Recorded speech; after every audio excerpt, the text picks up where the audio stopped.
आपका विषय है वाच्य परिवर्तनम। आइए सबसे पहले जानते हैं वाच्य क्या है। वाच्य का मतलब होता है किसी के द्वारा कहा गया कथन। जैसा कि अभी आप पढ़ते होंगे, अंग्रेजी भाषा में भी आप पढ़ते होंगे, डायरेक्ट इनडायरेक्ट रहता है, तो उसमें कहा जाता है कि किसी ने कोई काम किया और फिर उसी वाक्य को ये कहा जाता है कि किसी के द्वारा कोई काम किया जाता है। तो आइए सबसे पहले ये जानने का प्रयास करते हैं कि वाच्य है क्या।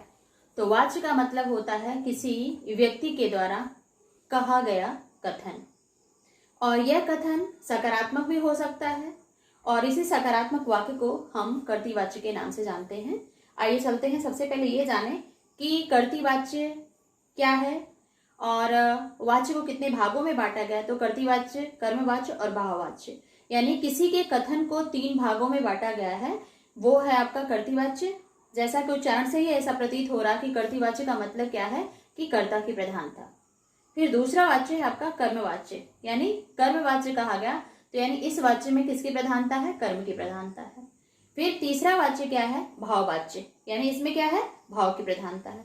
लेकिन पाठ्यक्रमानुसार आपके बोर्ड परीक्षाओं में सिर्फ 2 वाच्य ही पूछे जाते हैं और सिर्फ ये लट लकार के लिए ही पूछे जाते हैं, किन्हीं अन्य लकारों का इसमें प्रयोग नहीं किया जा सकता। आइए हम चलते हैं, क्या है, सबसे पहले जाने क्या है वाच्य। तो वाच्य का मतलब होता है, वाच्य शब्द का शाब्दिक अर्थ है आपका कथन, यानी किसी के द्वारा कुछ कहा जा रहा है। अब ये वाच्य जो है, वाच्य 3 प्रकार के होते हैं।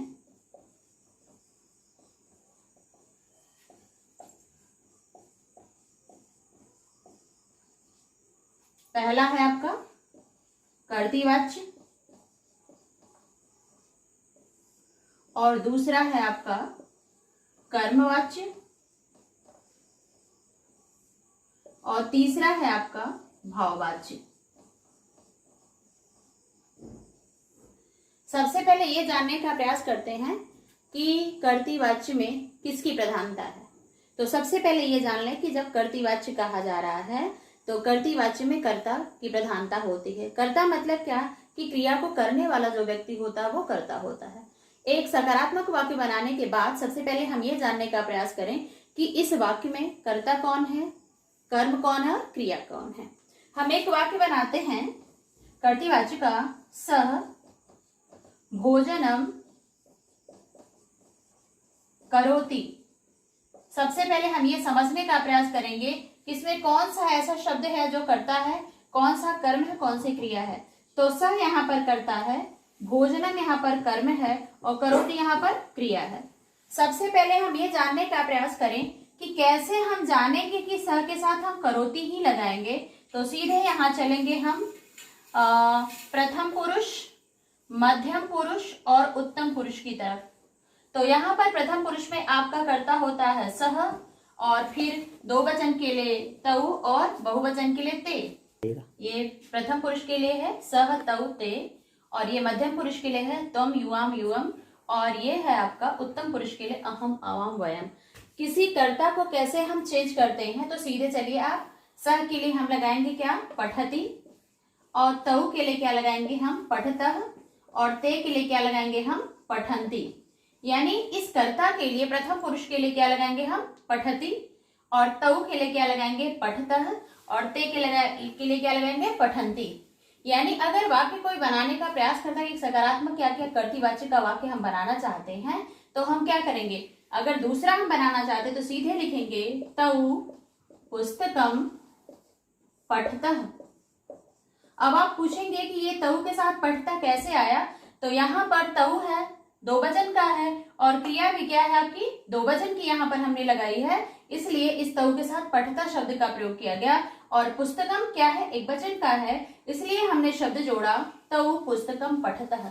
यानी अगर कर्ता 2 वचन का है तो क्रिया भी क्या होगी, 2 वचन की होगी, लेकिन कर्म में कोई परिवर्तन नहीं होता। जब हम किसी सकारात्मक वाक्य को बनाते हैं तो उसका शाब्दिक अर्थ निकालते हैं और कहते हैं कि उन दोनों के द्वारा पुस्तक को पढ़ा जाता है, या वो दोनों पुस्तक पढ़ते हैं। अब पुस्तक को पढ़ते हैं, इसलिए पुस्तक क्या है, आपका कर्म है, तौ क्या है, आपका कर्ता है, और पठता क्या है, आपका क्रिया है। यानी एक सकारात्मक वाक्य बनाने के लिए जिन नियम को हम अप्लाई करते हैं वो नियम इस प्रकार हैं, यानी कर्ता के हिसाब से कर्तृवाच्य में परिवर्तन होता है। आइए चलते हैं मध्यम पुरुष के लिए। मध्यम पुरुष का कर्ता क्या है? तुम, युवाम और यूयम, और इसके साथ लगने वाली क्रिया क्या होगी? पठसी। यानी क्या होगा? तुम पठसी, तुम पढ़ते हो, युवाम पठथ, और यूयम पठत। यानी जब भी लगाएंगे तो तुम के साथ हम पठसी लगाएंगे, और युवाम के साथ पठता लगाएंगे, और युम के साथ हम पठत लगाएंगे। यानी एक सकारात्मक वाक्य बनाने के लिए, कर्तृवाची के वाक्य को बनाने के लिए कर्ता जिस विभक्ति का होगा, जिस पुरुष का होगा, क्रिया भी उसी पुरुष की होगी। इस बात का हमको विशेष रूप से ध्यान देना होगा, तभी जाकर के हम कर्तृवाच्य को बना पाएंगे।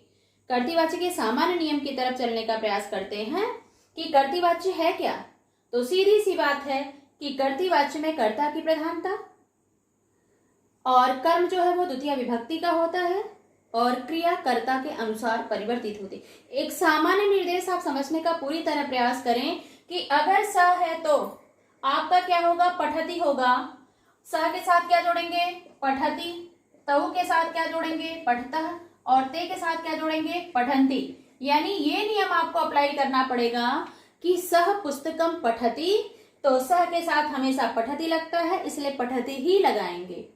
तऊ के साथ पठता होगा। ये ध्यान रखना है कि ये चूंकि बोर्ड के अनुसार हमको सिर्फ लट लकार में ही कन्वर्जन करना है, लेकिन अगर आपको सकारात्मक वाक्य बनाने के लिए कहीं काल पर अगर जाना पड़े, अगर वाच्य आप नहीं बना रहे हैं, अनुवाद आप बना रहे हैं, तो उन अनुवाद के नियमों को जानने के लिए सबसे पहले हम सिर्फ लट लकार का ही प्रयोग नहीं करेंगे। अगर कोई प्रश्न आपसे पूछे कि वह पढ़ेगा, तो यहाँ पर सिर्फ हमने बनाया है कि वह पढ़ता है, तो आपके दिमाग में हमने बताया कि आपको अनुवाद बनाना है कि वह पढ़ेगा। तो पढ़ेगा हमेशा ये क्या है? भविष्यत काल की क्रिया है कि सह के साथ हमेशा प्रथम पुरुष की ही क्रिया लगेगी, तो वो क्रिया क्या होगी? लकार के हिसाब से परिवर्तित हो जाएगी। इसलिए इस चीज को जानने का प्रयास करें कि कर्ता भविष्य काल में भी क्रिया कर सकता है, भूतकाल में भी क्रिया कर सकता है, और वह वर्तमान काल में क्रिया कर सकता है। चूंकि वर्तमान काल का विषय हमने यहाँ पर इसलिए उठाया कि चूंकि आपके परीक्षाओं में सिर्फ लट लकार या वर्तमान काल की ही क्रिया प्रयोग की जाती है, इसलिए सबसे ज्यादा प्राथमिकता हमने उसी पर दिया कि लट लकार का ही प्रयोग करेंगे। इसीलिए मैंने अब उदाहरण के तौर पर यहाँ पर बताने का प्रयास किया। और सिर्फ ध्यान दीजिए कि स के साथ हम हमेशा पठती लगाएंगे, तऊ के साथ हमेशा पठता लगाएंगे, और ते के साथ पठंती लगाएंगे। फिर आते हैं किसके पास? हम मध्यम पुरुष के पास। मध्यम पुरुष का कर्ता कहता है कि कैसे प्रयोग करेंगे? तो तुम के साथ हम पठसी, युवाम के साथ पठथा, और युवम के साथ पठत। आइए चलते हैं, हम अहम शब्द का प्रयोग करते हैं कि अहम के साथ कैसे प्रयोग करेंगे। तो अहम क्या है? उत्तम पुरुष का कर्ता है, और अहम के साथ जब हम प्रयोग करेंगे तो अहम के साथ आने वाली क्रिया हमेशा क्या होगी? उत्तम पुरुष की ही होगी। अहम के साथ हम लगाएंगे क्या? पठामी। क्या? मैं पढ़ता हूं, पठामी, पठावह, और क्या होगा यहाँ पर? पठामह। और ये कैसे हम प्रयोग करेंगे? तो अहम पठामी, आवाम पठावह, और वयम पठामह। ये आपका प्रथम पुरुष, मध्यम पुरुष और उत्तम पुरुष की क्रिया के अनुसार हमने परिवर्तन करना बता दिया, और ये बताने का प्रयास हम कर रहे हैं कि वास्तव में कर्तृवाच्य में सामान्य नियम क्या है। तो सामान्य नियम क्या है कर्तृवाच्य में? कर्तृवाच्य में कर्ता की प्रधानता। नियम नंबर 1, कर्ता की प्रधानता। दूसरा, कर्म जो है वो द्वितीय विभक्ति का होता है। कर्म द्वितीय विभक्ति का होता है। और क्रिया कर्म के अनुसार परिवर्तित होती है। क्रिया कर्म के अनुसार परिवर्तित होती है।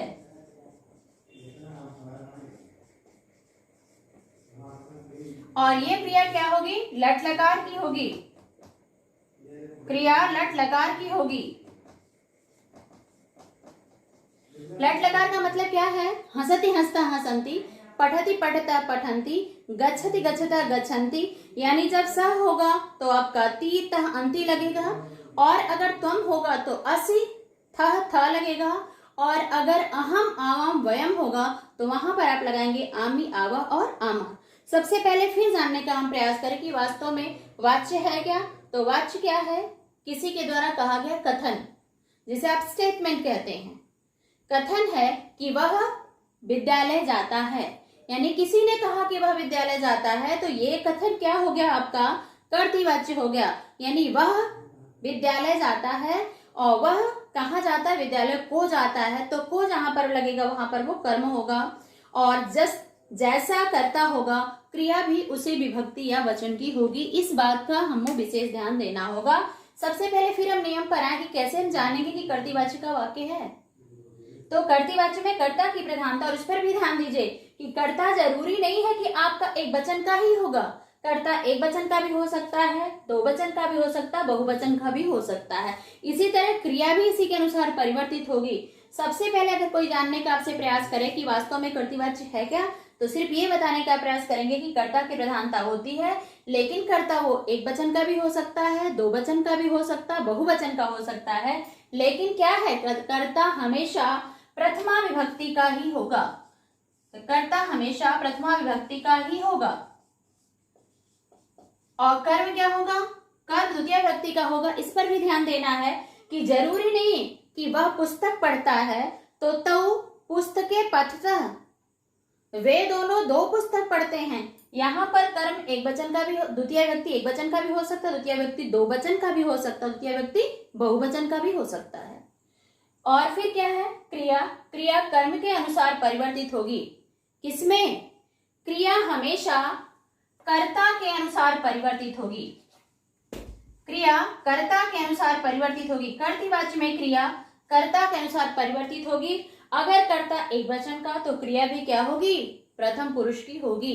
अगर कर्ता दो वचन का तो क्रिया प्रथम पुरुष दो वचन की होगी। अगर कर्ता बहुवचन का यानी प्रथमा व्यक्ति बहुवचन का है तो क्रिया प्रथम पुरुष बहुवचन की होगी। ये बात आपको ध्यान देना है। जैसे वाक्य में हमने बता दिया, मोहनः भोजनम करोति। यहाँ पर तुरंत आप पकड़ने का प्रयास करें। मोहन एक वचन का है, इसलिए क्रिया भी क्या हुई, एक वचन की हुई। और मोहन करता है, क्या करता है, भोजन को करता है, इसलिए कर्म क्या हो गया, द्वितीय व्यक्ति का हो गया। कर्ता प्रथमा व्यक्ति का हो गया। और क्रिया जो है वो प्रथम पुरुष एक वचन की हुई। क्या है, नियम के अनुसार।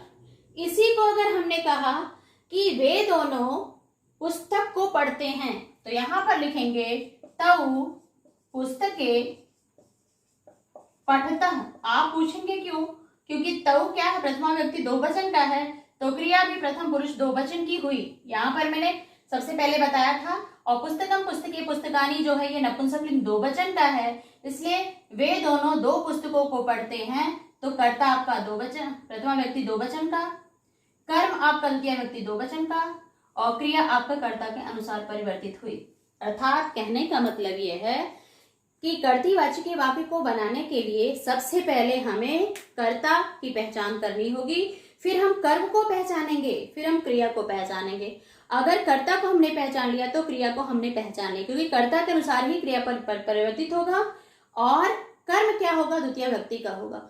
जो शब्द नपुंसक लिंग के होंगे उनमें प्रथमा और द्वितीय में कोई भी परिवर्तन नहीं होगा, लेकिन जो शब्द पुल्लिंग के होंगे या स्त्रीलिंग के होंगे उनको प्रथमा और द्वितीय में परिवर्तित करने में आपको समझना होगा। इसलिए एक साधारण वाक्य को बनाने के लिए हम कुछ नपुंसक लिंग के शब्दों को याद कर लें, कुछ पुल्लिंग के शब्दों को याद कर लें और कुछ स्त्रीलिंग के शब्दों को याद कर लें। तो इस तरह आपके आज का पाठ जो है कर्तृवाच्य कि कर्तृवाच्य को किसे कहते हैं, कर्तृवाच्य के बनाने की विधा क्या है, कैसे पहचानेंगे, ये हमने यहाँ पर बताने का आपको प्रयास किया। और एक बार फिर पुनः हम उस पर आपको प्रकाश डाल दे रहे हैं कि वास्तव में कैसे आप पहचानोगे। तो कर्तृवाच्य में कर्ता की प्रधानता, कर्म द्वितीय व्यक्ति का होता है और क्रिया जो है वो कर्ता के अनुसार परिवर्तित होती है। अगर कर्ता प्रथमा व्यक्ति एक वचन का है तो क्रिया प्रथम पुरुष एक वचन की होगी। अगर कर्ता आपका प्रथमा व्यक्ति दो वचन का तो क्रिया जो है वो प्रथम पुरुष दो वचन की होगी। और अगर कर्ता बहुवचन का तो क्रिया प्रथम पुरुष बहुवचन की होगी और कर्म द्वितीय व्यक्ति का। यह भी ध्यान देना कि द्वितीय व्यक्ति का होगा तो वो एक वचन का भी हो सकता है, दो वचन का भी हो सकता है और बहुवचन का भी हो सकता है। That's okay.